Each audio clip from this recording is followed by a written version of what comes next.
If you are anything like me, then you are a big fan of this person. It may have been a while since you heard the name, but Okomfo Kwadee is not a name that needs explanation. I'm very excited to speak to him, and he's right here with me. Bro, what a pleasure. Yeah, it's a pleasure to talk to you, So good to see you. Where have you been?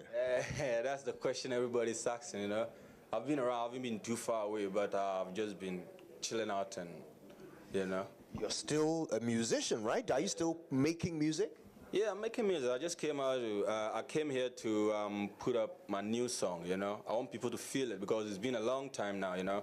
So, man, feel the good old Kwadee, the one they miss. I come to see my fans again. That's fantastic. Yeah. Now, today we are talking about money in the music business. Yeah. We've seen how people on social media are talking about which musicians have money and which ones don't have money, and whether there's even money to be made in the music industry. Now, you've been in it for a while. Talk to me about that part of the business. Were you, back then when your songs were on every radio station, were you rich? Yeah.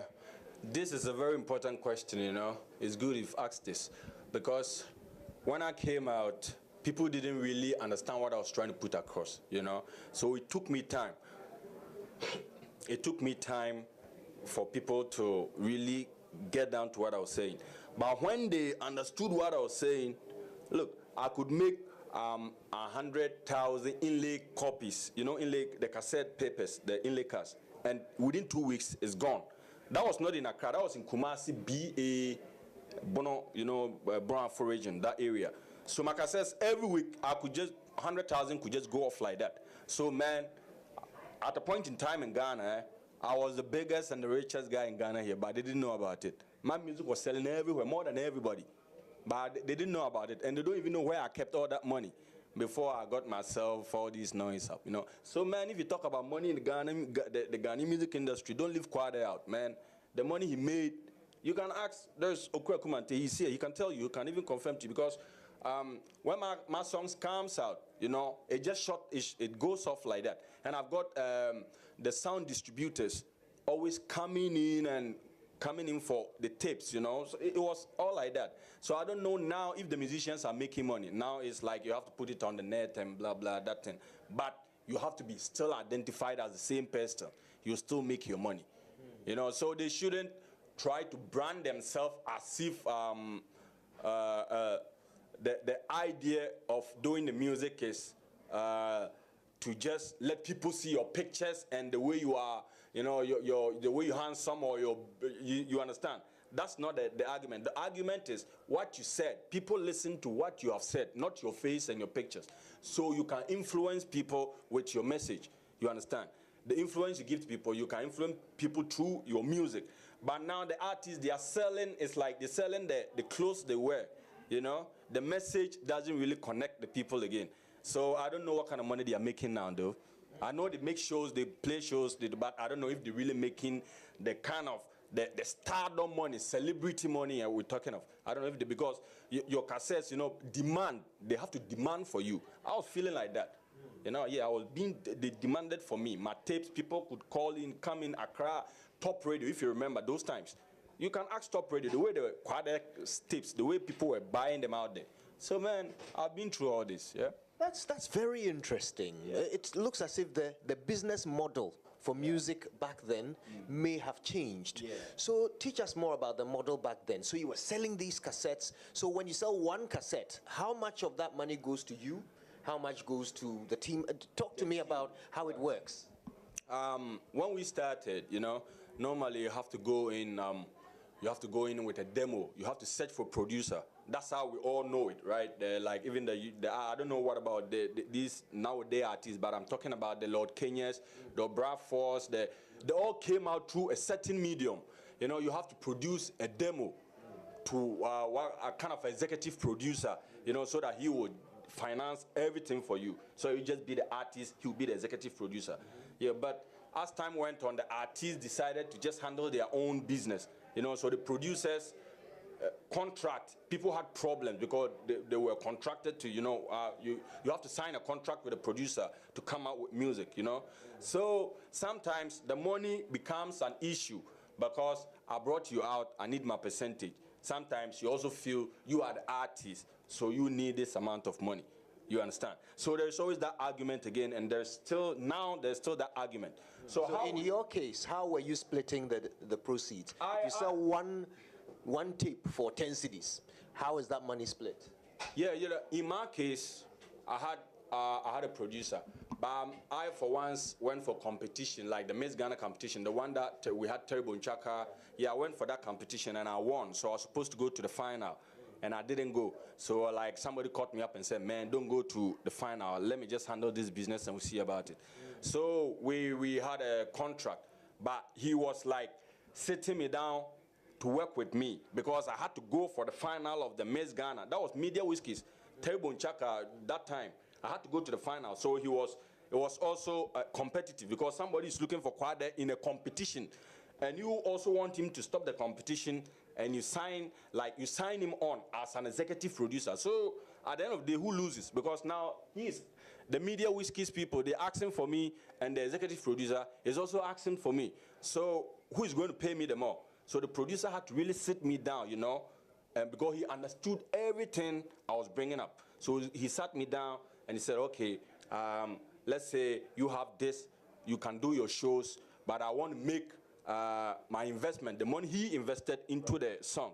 When he gets that out of the whole sum, then you can have your show money. So if you sell cassettes, the producer will have to, the expense, the money he invested into the act, he have to get it back. You understand? Then the artist can share the rest with him. If he doesn't get the risk money, like if he doesn't get it back, then the album was a flop. So in your case, did your producers make enough money from? Yeah, they made so much money. They were even going outside. We were going outside, traveling outside, up and down, man. How about you? Typically, if you were to break down how much you were earning, you'd say every month you'd make about how much money into your account? I, for once, I save a Barclays and Stanchart.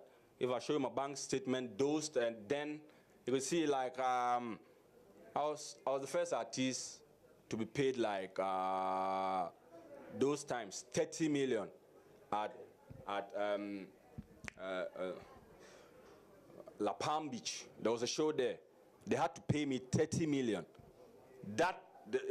It's like, man, this is the money. It wasn't bargain, It's like, this is the money. We want you to have this money and perform for us. I didn't tell them, man, because those times artists were charging like 5 million, 10 million, but they just kept the money there and said, Kwadee, we want you to be here for us. So take this money and then come for us. That was 30 million. For one show? One show, just a night, about 20 minutes performance.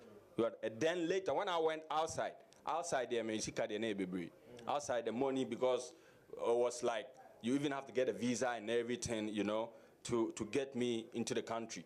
Finally, what do you think about what's happening today with artists beefing with each other? There is a suggestion that all of that is just to make more money. You are an industry player. What do you think?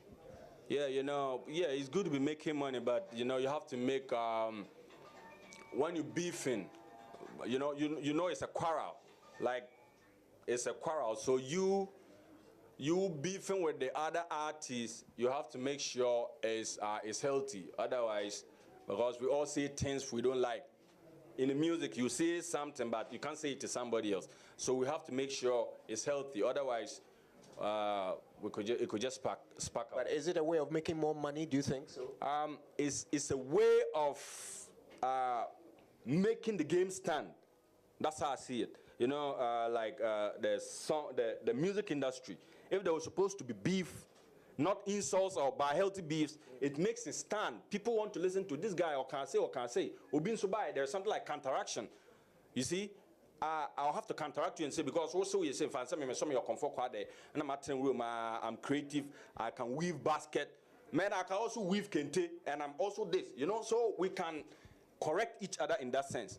But when we start talking from the way we look, I look nicer, my teeth is gold, it makes others vex, Anyway, that's how it is. But if you tell me your teeth is gold and blah, and I'm waste and I'm not anything, you are all everything there is, then you know the beef is not healthy.